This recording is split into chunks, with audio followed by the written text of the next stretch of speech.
Now you mentioned there's a little conspiracy theory about how some of this code got in there. Yeah. That happens, I guess, in games sometimes too, right, Matt? How that code got there? How that code got there. Well, here's a question of how that code got there. So Trend Micro wrote a nice, interesting blog post. Apparently at the Hacks in Taiwan conference, known as HitCon, someone gave a presentation about a PlugX campaign. Now, PlugX is a fairly common remote access tool, or RAT.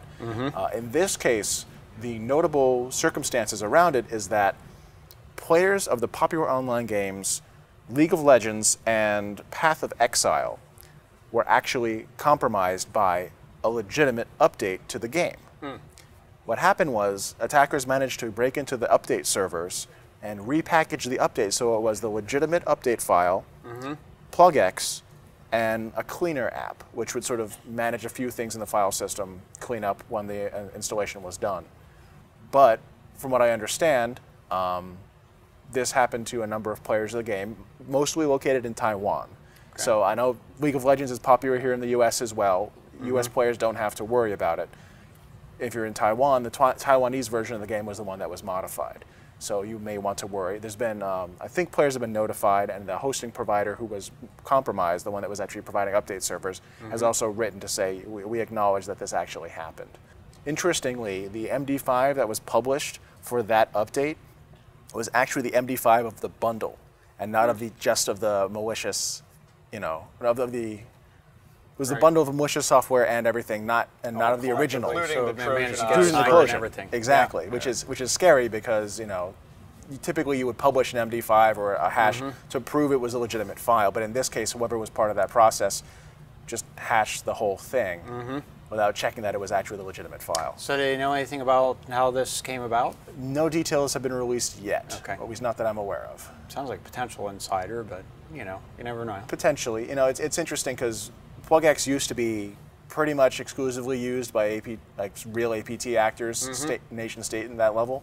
It seems like it's being used more for other purposes now, and I don't expect that someone with nation state targets would use to widely spread malware to a bunch of League of Legends players. Right. It seems more opportunistic in this place, and there's ways you can use a rat like that to gain valuable information about players, gain their credentials. Maybe there's some money to be made by hacking their accounts for the game. Yeah, I was wondering, like, if League of Legends is one of those ones where you have in-game credits and whatever, all that other crud you acquire as part of your game experience, and that you could sell off and whatnot. So maybe there might be some of that. I believe there is, but I think even without that, the value of a high-level account in these kind of online games by itself is worth something on eBay or other other markets. Just stealing the experience level of the account or cashing out all of the digital goods that the character has can be worth something. All right, they need to put like tracking numbers on your sword of whatever so that you could see if it was stolen and who ends up with it or something. You know, some kind of digital signature on it or something. Low jack for your +9 sword of sliding. Right. It sounds like the right solution. We'll see if it comes. And I think it all comes down to whether there's a sufficient enough motivation to really, implement that additional capability. But it certainly would help. Well, I think my last point here is that systems that have these sort of update features, there should be, very strong validation of what files you're actually using. These things should be signed cryptographically. The client should be able to tell whether or not it's a legitimate update. Those sorts of things. It seems like here, they may have snuck in a little bit early in that validation process and gotten it past the original, whoever was reviewing the file. But still, good practice to make sure you're doing.